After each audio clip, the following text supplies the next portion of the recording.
I was just shoveling in this insane snowstorm that we're getting here in the state I'm living in.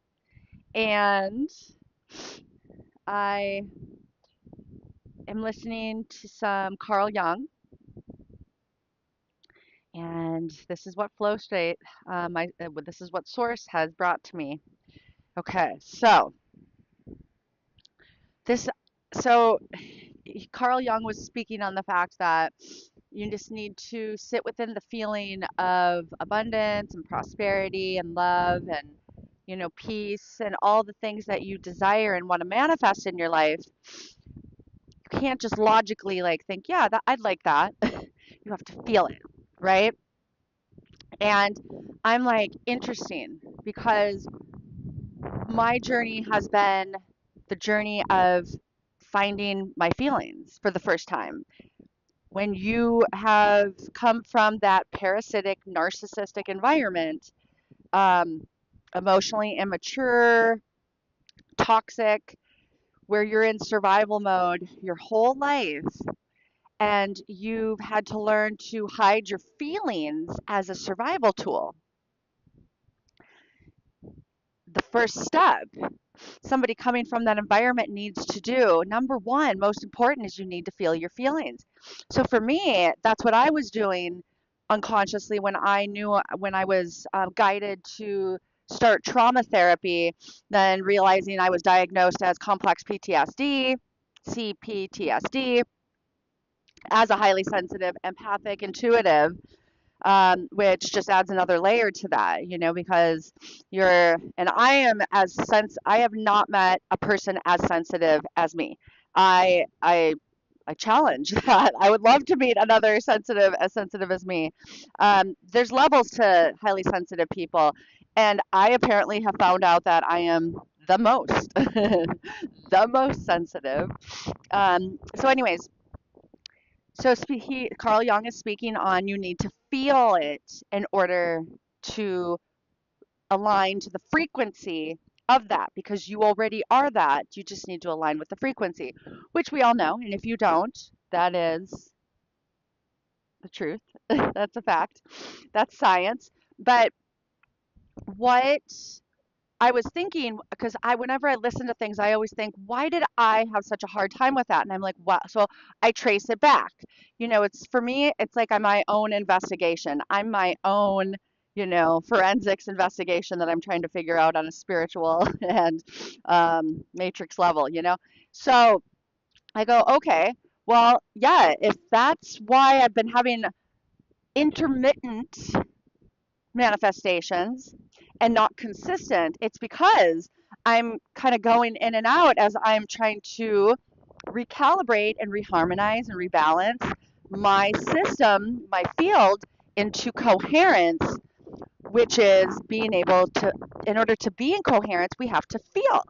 And as a person who taught themselves not to feel as a survival tool, that's going to be harder for that person to feel. It's just not harder. It's going to take longer. For me, it's like I've been on this journey for 7 years now. And again, it's not about time. We all are, and we'll be healing forever. Yeah, yeah, yeah. We all know about all that. But the thing is that you watch other people that, kind of I don't want to say, necessarily ascend, but just hit, the golden jackpot of manifestation alchemization a little bit sooner than yourself, and it's a little self-defeating. It's like, what am I doing wrong, and that's that thought process right there is wrong. Right? Because you're not doing anything wrong. Everything is divinely timed. But as you reprogram out of that, there's so many things that you have to reprogram. And that's the other thing, is you have to be so kind on yourself, coming from that, as a highly sensitive, empathic, coming from a parasitic environment. That is just the most trauma, especially if you dealt with all the abuses. And you have to, peel back all those layers, and that's okay. You chose this, right? And so, again, going back to, I was like, why am I having such a hard time staying in the feeling? And for me, it's helpful for me to know that the thing that it's helpful for me to understand that I came from a narcissistic environment. Therefore, and I had to hide my feelings. I was not allowed. And as a highly sensitive person, that's my that's my jam. I should have been totally showing my feelings, but I had to learn how to hide them from not only the world but myself. And so apparently there was disassociation to myself that occurred, right? Something like that is how it feels right for me to say, I guess. But anyways, so then I go, okay, well then yeah, duh, of course it's going to take a minute to feel. And of course you're going to feel and then hop out of it because, it's like a wave. And when you're reprogramming, it doesn't necessarily happen right away. You like have to factor in, how parasitic was my environment? How long did I stay in that parasitic environment before I finally was, at the point of awakening? For me, it was 40 years. So not only did I have to reprogram a very toxic type of situation, but the longer I waited, the more time it's going to take for me. Think about a relationship. When somebody dates somebody, and let's say you date somebody for 3 months, and another person dates somebody for 15 years. Well, the person that dates the person for 15 years may have a harder time if they didn't want to end the relationship to get over that. You have to wrap your mind around that, so it's going to take you longer. Same concept, I feel. At least that's been true for me so far, is that, not only am I coming up to 7 years of sobriety, 7 years of celibacy, and just 7 years of, really dedicated healing work that's coming up for me like within like 4 days here. Um, and that's another awesome number because they say there's like information that every 7 years you get to kind of like it's like your control alt delete, right? There's must be an interesting reason why they do that within the legal system too.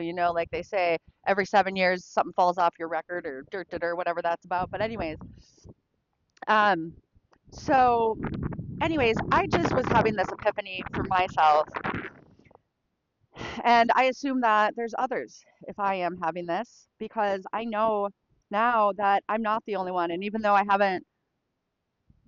have found some because I have some, I've heard it through the comments and by the subscribers, which thank you for everybody for commenting and subscribing. I am very, very appreciative of that. That helps me to see that I am not alone and that there are, more of us out there and there is a collective of us, which I knew, but this whole process and this whole research project I've been doing with my YouTube videos is proof.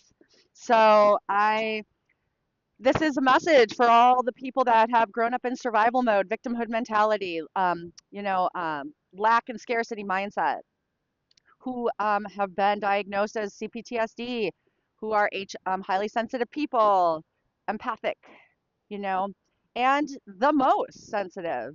It doesn't even have to be the most, but and this you don't even have to be any of this to resonate, but you probably will resonate even more so with me if you are, if you kind of have been in these moments because it'll make sense. So don't give up and just know that it's going to take time and you have to just really cultivate patience.